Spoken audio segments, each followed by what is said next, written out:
কুড়িগ্রামের এক ধুলোমাখা কোণে লোকাল রেল স্টেশনের পাশে ১৭ বছরের এক কিশোর নয়ন একটি ভাঙাচোরা চায়ের ঠেলাগাড়িতে চা বিক্রি করত। তার বাবা মারা গেছেন বহু আগে। মা অন্যের বাসায় বাসন মাজতেন। নয়ন স্কুল শেষ করতে পারেনি। বাঁচাটা ছিল প্রথম শর্ত। প্রতিদিন সকাল ৬টা থেকে রাত ১০টা পর্যন্ত চা বানাত সে।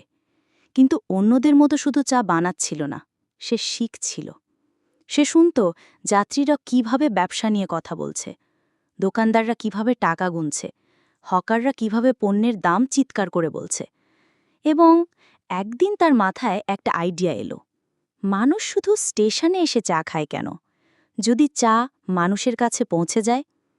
রাতে সে কাগজে একটা খসড়া প্ল্যান আঁকল, এক বন্ধুর কাছ থেকে সাইকেল ধার নিল, একটা ফ্লাস্ক কিনল, আর শুরু করল মোবাইল চা সার্ভিস। আশেপাশের দোকানগুলোতে চা পৌঁছে দিচ্ছে। শুরুর দিকে লোকজন হাসাহাসি করল, কিন্তু কিছুদিন পর দোকানদাররাই তার নাম ধরে ডাকতে লাগল। ১ বছরের মধ্যেই নয়ন ৩টি সাইকেল কিনতে পারল এবং তার মতো আরও ২জন ছেলেকে কাজ দিল। সে তার ছোট উদ্যোগের নাম দিল নয়ন চা সার্ভিস, চা পৌঁছাবে নিশ্চিন্তে। কিন্তু পথটা একদম সহজ ছিল না। একদিন এক স্থানীয় সন্ত্রাসী এসে তার কাছে চাঁদা চাইল। নয়ন দিতে অস্বীকার করল। পরদিন সকালে দেখা গেল তার সাইকেল ভাঙা, ফ্লাস্ক ছিঁড়ে থেলা।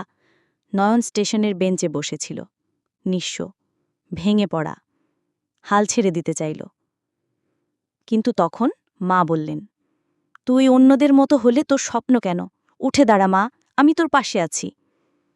আবারও অনুপ্রাণিত হয়ে নয়ন চলে গেল একটি স্থানীয় এনজিওর কাছে, যারা তরুণ উদ্যোক্তাদের সাহায্য করে।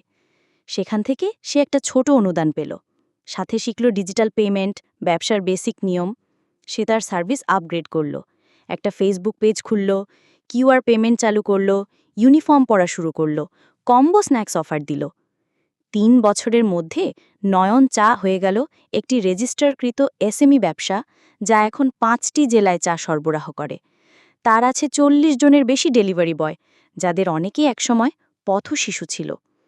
সে ডাক পেল জাতীয় উদ্যোক্তা সম্মেলনে ঢাকায়।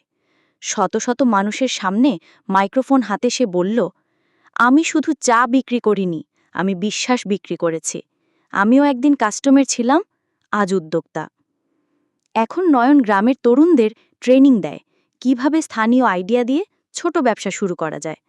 আর স্টেশনের পাশে তার সেই পুরনো চায়ের ঠেলাটা এখনও দাঁড়িয়ে। একটা ছোট বোর্ডে লেখা আছে, স্বপ্ন কখনো ছোট না, শুরুটা ছোট হতে পারে।